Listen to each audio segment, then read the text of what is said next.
What's going on, guys? Mr. The Reverend here, and today I'm bringing you guys a new series called Pro Spots, basically where I show you guys the best lines of sight, jump spots, nade spots, stuff like that for maps in Black Ops 3. So today we're going to be covering the map Fringe. And I start things off from this bridge spawn, go straight until you find this pickup truck, hop inside, and use these hay bales to give you cover in case you're getting spawn trapped. You can take out the people who try to run these spots from the middle of the map, or if anyone tries to come from the right side of the map again. I really do like this spot because if my team gets spawn trapped, it's very difficult to get. The next spot you want to work straight into the barn off the stairs, and then you hop on this little stack of hay bales right here. I really like the side of sight because it's sniper, and then you set the house across the spawn. You have an idle on the side, so you can go and what you do is you leave this spot, and you can see spawn. Moving over still at this bridge spawn here, you want to go right and go down to this little yard alley. I've killed so many people just by sitting in this corner here. It's a really good spot, especially for safeguard. And no one really thinks that you can check the corner, so yeah,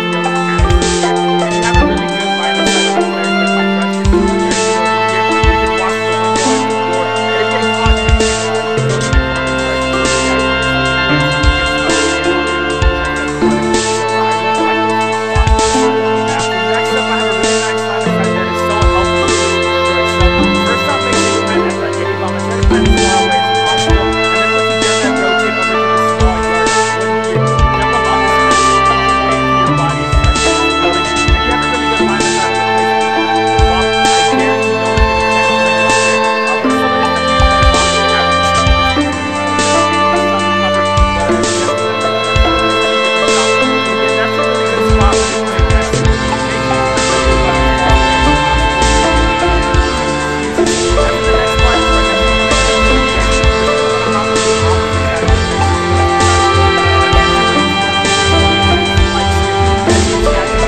this yellow canopy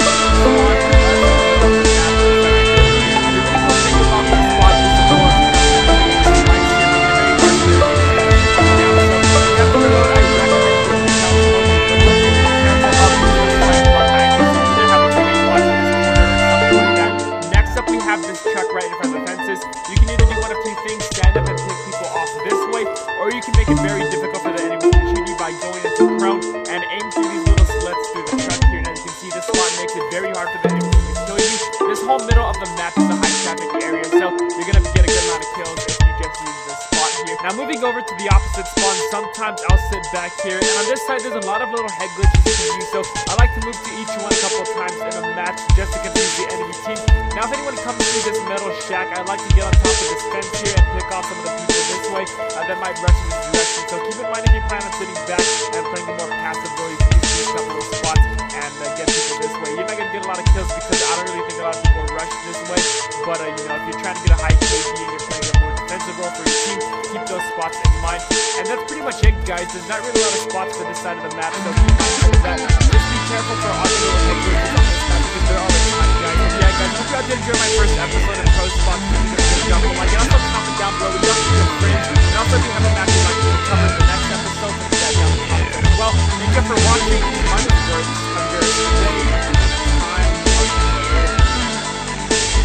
What's up, YouTube? I'm Mr. Nerding, one back to speaking of the results. Today, I'm bringing you guys a competitive blitz game, and this is actually from the semi-finals of the tournament. The people we're playing actually knew who I was.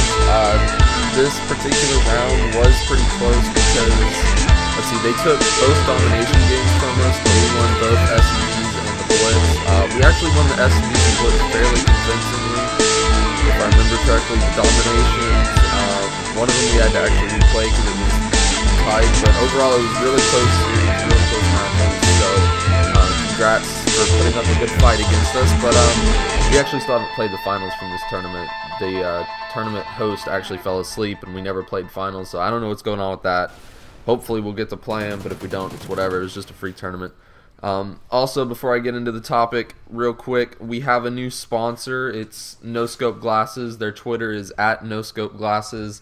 The affiliate link that we now have, I'll put it in annotation and it's in the description. And if you guys go there and purchase any of their products using our link, it will help us out a little bit by giving us a small commission, and we'll use that money to help enter tournaments, design GFX, design jerseys, stuff like that. So if you guys would do that, that'd be greatly appreciated. So getting into the topic today, and it's basically everything on how to practice properly. And this is kind of weird. You think, oh, well, everybody knows how to practice. Well, there are a few things that some people don't get all the time, and there's 4 main categories here. I'm going to go over the basics, and then specifically scrimming, and then GBs, and then tournaments. So the basics, the first thing is the proper mindset. So when you are trying to practice, you've got to go in with the mindset of that you're trying to improve. It doesn't matter if you're losing right now. It's just trying to learn. It's a learning process. It's not necessarily a competing process. You're not going for the win every time. You've got to be willing to lose so that you can learn, and you just have to stay calm and focused. Next thing is time management. A lot of times when people practice, including my team, we do this sometimes, you know, once we're all on, it'll take us like an hour or hour and a half to really get started sometimes to, you know, start finding scrims or GBs or anything, because we get lazy and we get a little bit bored. We want to do other stuff, fun things. We don't want to sit down and practice. You gotta use your time effectively. However much time you're able to play, you just gotta get to the grind. Next thing is you gotta be trying new things when you're practicing. This is not necessarily the time to just be doing the same thing over and over again. It does depend on the scenario, like I'll be talking about with the scrims, GBs, and tournaments, as to how much you should really be experimenting. But just know that when you're taking it as practice, you need to be trying new things. Alright, so getting specifically into scrimming. This is the best place to practice and experiment. So the first thing here is that you're going to want to look for a scrim that's in your time zone so that you will have the best connectivity. That's just kind of a given thing. Not everybody does that, because I mean, we used to not do it, and we would get like West Coast scrims, and we'd be like, okay, no, we're just looking for an East Coast scrim because we're mainly on the East Coast. So do stuff like that. Also, try and get a dedicated scrim, and what I mean by this is try and get a scrim against a team that isn't going to leave after one game. You want to try and go through all the maps and all the game modes and everything, or at least most of them. So try and get a dedicated scrim. Also, look for teams that are of equal or greater level than you. I know you can't always gauge this, but that's what your goal should be, because when you're trying to practice, you don't want to be facing teams that are worse than you, because then, you know, it's no practice for you. It's no challenge. You don't even have to think about it most of the time. Also, remember, this is the time to experiment, try new strategies, try crazy things. You know, because I mean, scrims don't really matter. Nobody should be judging you off of it. I know some people do, but nobody should be. Also, make sure you get in your worst maps in the scrims. This is something that we do, although there's still this one map that we always try and skip over in scrims, and that's Octane Dom. We just hate that map so much, but you gotta try and play your worst maps. It's just something that's very, very important in scrims. You gotta get them down.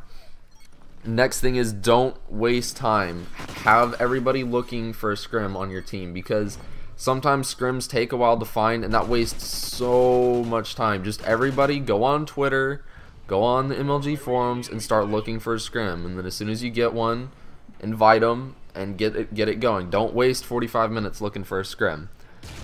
Next, never get mad in a scrim.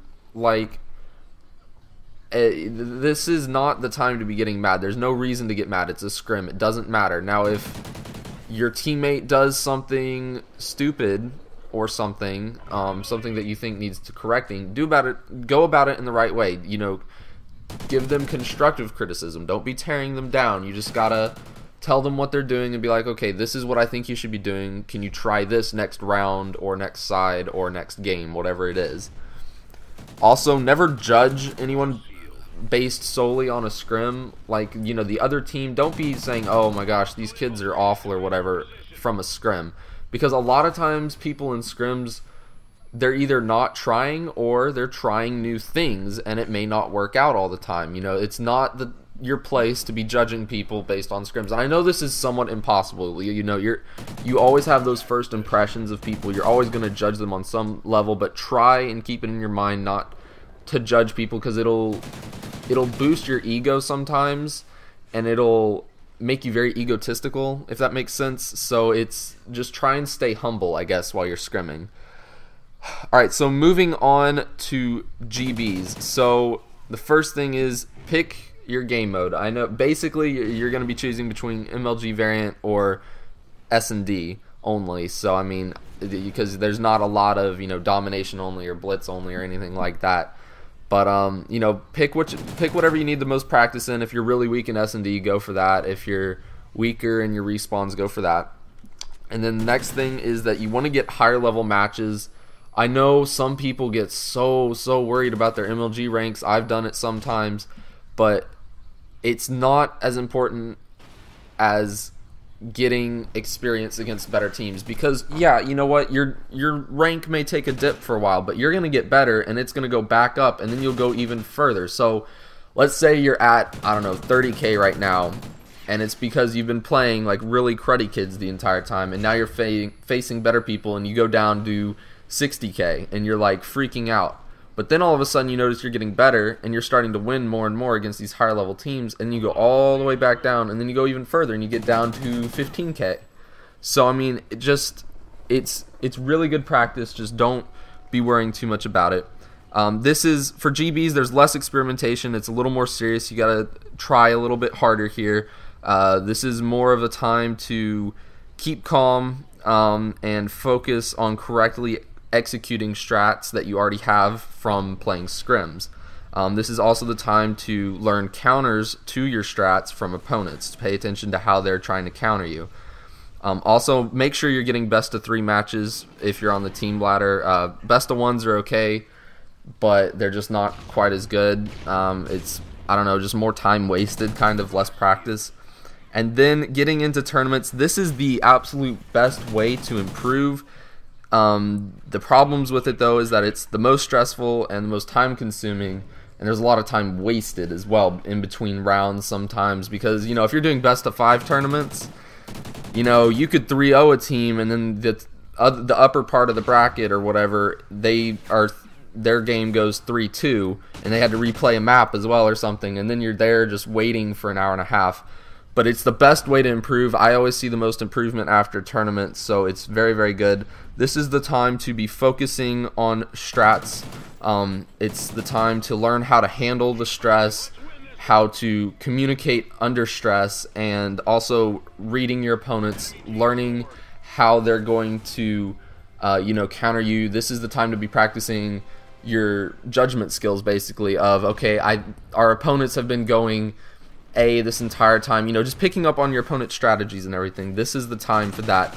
So those are the basics of practice, guys. I hope that this helped somewhat. So as you guys can see, we're coming to the end of this video. If you enjoyed it, then please like, comment, and or subscribe. If you didn't, then let me know what I can do better next time. Constructive criticism goes a long way, guys. Until next time, everybody, peace out.